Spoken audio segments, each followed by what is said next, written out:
Assalomu alaykum. Mirzo Ulug'bek nomidagi O'zbekiston Milliy universiteti xorijiy filologiya fakulteti ingliz filologiyasi kafedrasi o'qituvchisi Ph.D. Abdullayeva Nargiza Erkinovna bugun sizlar bilan chet tillarini o'qitishning integrallashgan kursi fanidan yangi mavzuni olib boradi. Bu fanimiz 4-kurs 8-semestr uchun mo'ljallangan. Bugungi yangi mavzuyimiz Testing Test Types deb nomlanadi. Keling endi mavzuyimizni ingliz tilida tushuntirishda davom etaman. How do we test? Usually in teaching foreign languages or learning foreign languages, there are different sorts of testing, including achievement testing, communicative testing, competence testing, diagnostic testing, integrative testing, performance testing, progress testing, proficiency testing, and at last, psychometric testing. Which kind of testing is the most common? What do you think? Of course, achievement testing, first of all. It is used to determine whether or not students have mastered the course content and how they should proceed. The content of achievement tests, which are commonly given at the end of the course, is generally based on the course syllabus or the course note textbook.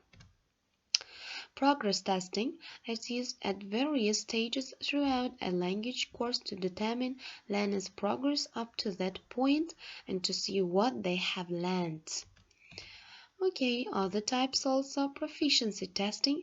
It's used to measure learners' general linguistic knowledge, abilities, or skills without reference to any specific course. Some proficiency tests are intended to show whether students or people outside the formal educational system have reached a given level of general language ability. Others are designed to show whether candidates have sufficient ability to be able to use a language in some specific areas such as medicine, tourism, etc. Such tests are often called specific purposes tests. Which kind of testing is the least common?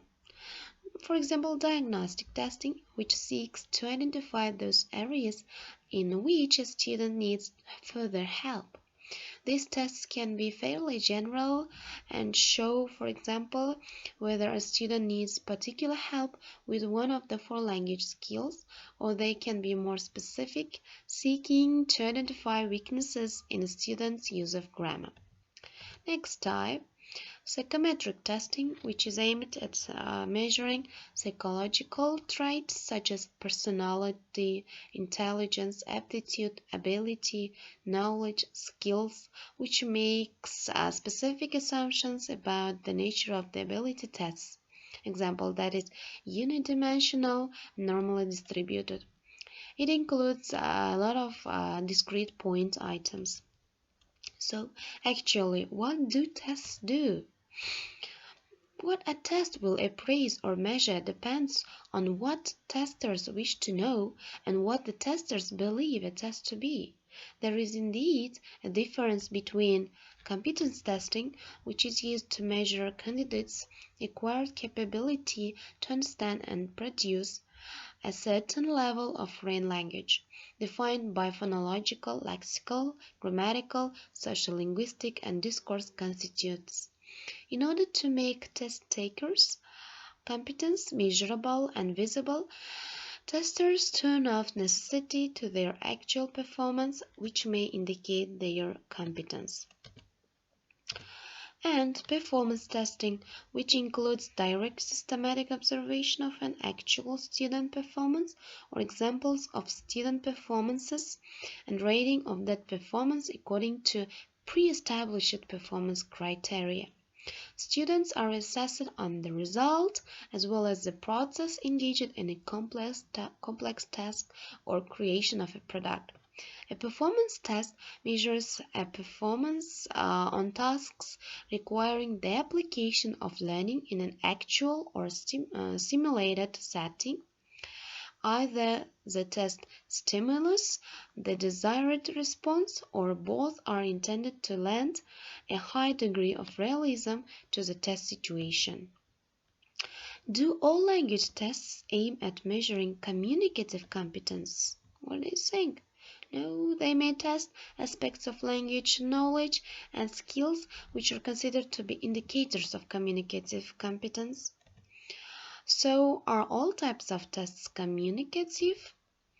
Tests identified as communicative are those which are interaction-based, open-ended, that the responses cannot be predicted as in natural communicative environments, authentic, behavior-based, and so on.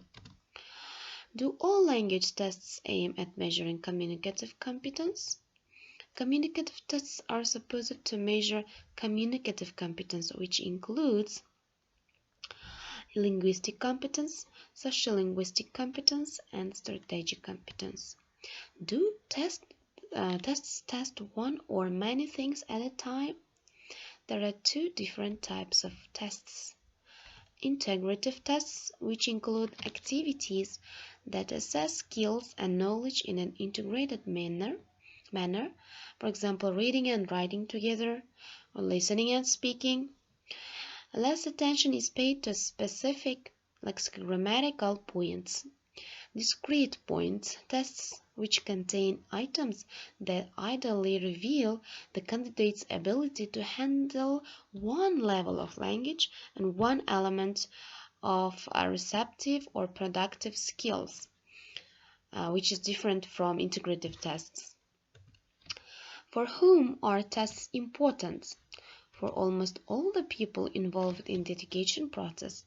The learner, who wants to know how well she or he is doing and also wants the piece of paper for professional and educational purposes.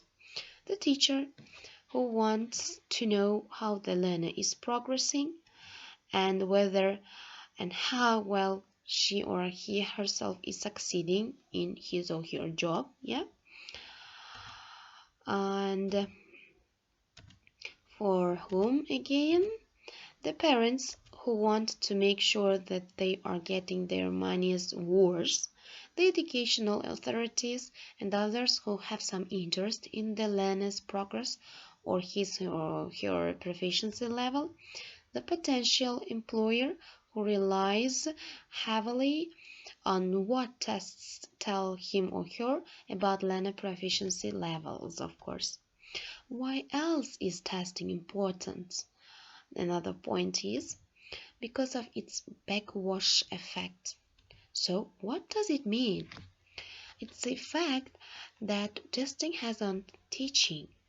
For better or worse, tests and exams exert control over what goes on in classrooms. This is because very many language classes are geared more or less directly to the tests or examinations the learners will end up taking. Teachers must often teach to a test, of course. Why else is testing important again? Is the quality of tests important for teaching? Yes, sure. If the test is a bad one or the teacher is too narrow in his or her interpretation of it, the result may be negative washback, where we can say that teaching suffers because of the test coming at the end of the course. If the test is a good one and its nature well understood by the teacher, the effect on the teaching may be very positive. There will be positive backwash as well.